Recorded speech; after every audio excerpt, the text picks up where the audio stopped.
महाराज जी, हमने आपके श्रीमुख से सुना है कि बस श्री जी के आश्रित हो जाओ तो भगवत प्राप्ति हो जाएगी। लेकिन ये मन तो हर जगह संसारिक चीजों और व्यक्तियों का आश्रय लेता रहता है। तो महाराज जी, सारे आश्रय मिटाकर एकमात्र श्री जी का आश्रय कैसे प्राप्त होता है? नाम जप से जितना भजन करोगे, किसका प्रश्न है? जितना भजन करोगे उतने मन निर्मल होगा। निर्मल मन अनासक्त होता है और मलिन मन आसक्त होता है। विषयों में आसक्त, व्यक्तियों में आसक्त, पदों में आसक्त, संसार के भोगों में आसक्त मन भगवद आश्रय नहीं लेता। जो अनासक्त मन हो जाता है, निरपेक्ष हो जाता है, निर्विषय हो जाता है, वही भगवद आश्रित होता है। भगवद आश्रय में सब कुछ छूट जाता है। देखो, या तो परिस्थिति हमको भगवद आश्रित कर दे, या हम विचार के द्वारा भगवद आश्रय हो। दो प्रकार से भगवद आश्रय होता है। जैसे गजेंद्र की परिस्थिति हो गई कि अब कोई अन्य आश्रय बचा ही नहीं, 1000 वर्ष तक वो लड़ता रहा। उसके हाथी हाथिनियां उसका संग देते रहे। फिर जब देखा हाथी हाथिनियों ने कि ये तो छोड़ ही नहीं रहा ग्राह, तो गज को ही छोड़ के चले गए। अब अकेला, बहुत काल का थका हुआ। जलचर जीव बलवान हो जाता, वो तो उसका घर है ग्राह का। अब वो बलवान ग्राह जब गजेंद्र को खींचा, पूरा चला गया, बस सूंड थोड़ी बची। अब उसको लगा कि अब अगले झटके में हम मर जाएंगे। परिस्थिति, सब आश्रय छोड़कर भगवान को हरि शरणम। उसी समय भगवान सुदर्शन चक्र के द्वारा ग्राह का उद्धार करके गजेंद्र को छुड़ा दिया। द्रौपदी जी जब सब आश्रय लेके देख लिया, पहले पांडवों का आश्रय, फिर सभा का आश्रय, फिर भुजा का आश्रय, फिर दांत का आश्रय, जब देखा वे एक ही झटके में दांत से साड़ी छूट जाएगी, पुकारा हे द्वारिकाधीश। तो भगवान गोविंद उसी समय वस्त्र रूप में।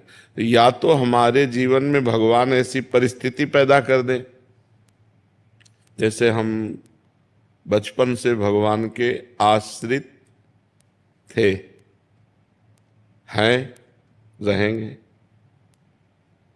हमें लग रहा था हम आश्रित हो चुके हैं। जब किडनी फेल हुई तब समझ में आया कि आश्रय किसे कहते हैं।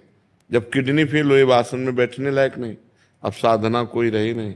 हाय हाय मच गया कि काशी का काम तो पूरा हुआ, जो वृंदावन का काम था वो तो पूरा ही नहीं हुआ। ये आज के 25-26 वर्ष पहले की बात। तब एकदम निराशा छा गई कि यार, ब्राह्मण के घर में जन्म मिला, बचपन से भगवान के मार्ग में रहे, और वृंदावन का काम पूरा नहीं हुआ, तो अब क्या होगा। तब रोना आया। एकांत में ऐसा थोड़ी थोड़ी देर में बस रोना आ जाता कि प्रभु अब तो कोई साधना नहीं, प्रभु अब तो मैं किसी काबिल नहीं रह गया।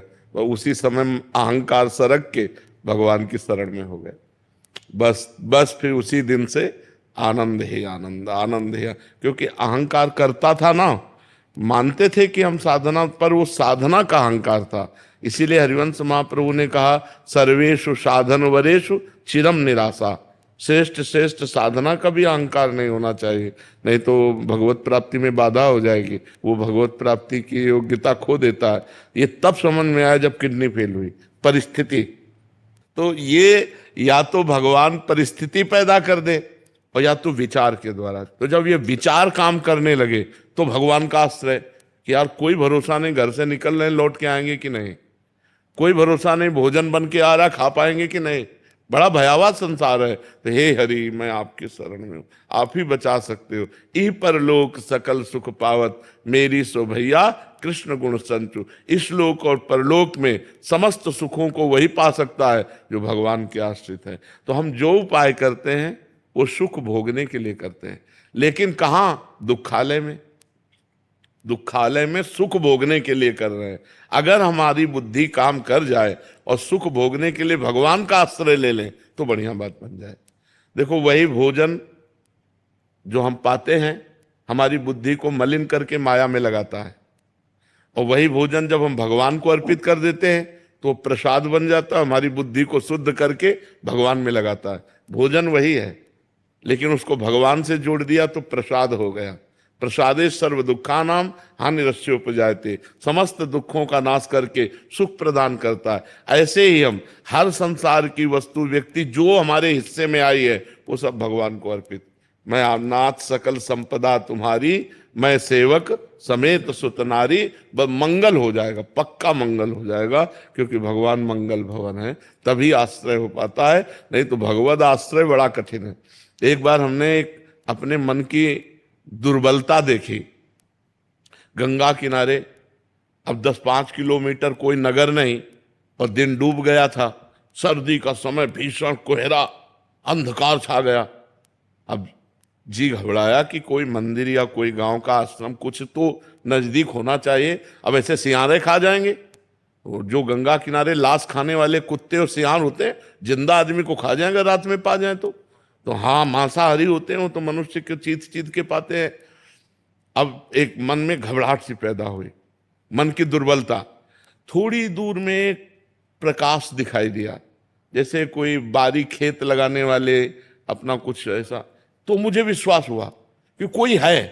तब बड़ा अंदर खेद आया कि यार वो आदमी हमारी रक्षा करे कि ना करे, वो दूर प्रकाश दिखाई दे रहा तो विश्वास हो गया कोई है, हिम्मत आ गई।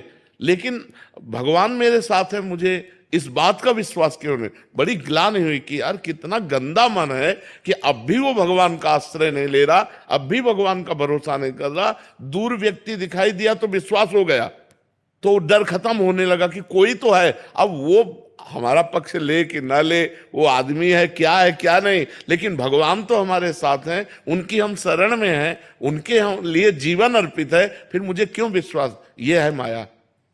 तो भगवान की कृपा से ही भगवान का आश्रय होता है, भगवान की कृपा से ही भगवान में विश्वास होता है, भगवान की कृपा से ही भगवान का भजन होता है। इसलिए भगवान के आश्रित होकर भगवान से एक ही बात मांगे कि आपका भजन मिल जाए। बस भजन मिल गया तो सब कुछ मिल जाएगा, और भजन नहीं तो कुछ नहीं। मकान, दुकान, स्त्री, पुत्र, परिवार सब यही, शरीर सब खत्म। तो ये विचार जब हमारे अंदर दृढ़ हो जाए, घटना तो सबको ही देखता है, लेकिन प्रभाव कहां पड़ता है हमारे ऊपर? राम नाम सत्य है, कितनी लाशें हम जला आते हैं, लेकिन ये सोचते हैं क्या कि यही हाल मेरे शरीर का होगा? अगर ये सोच ले तो घबराहट पैदा हो जाए, और घबराहट पैदा हो जाए तो भगवान की शरण हो जाए।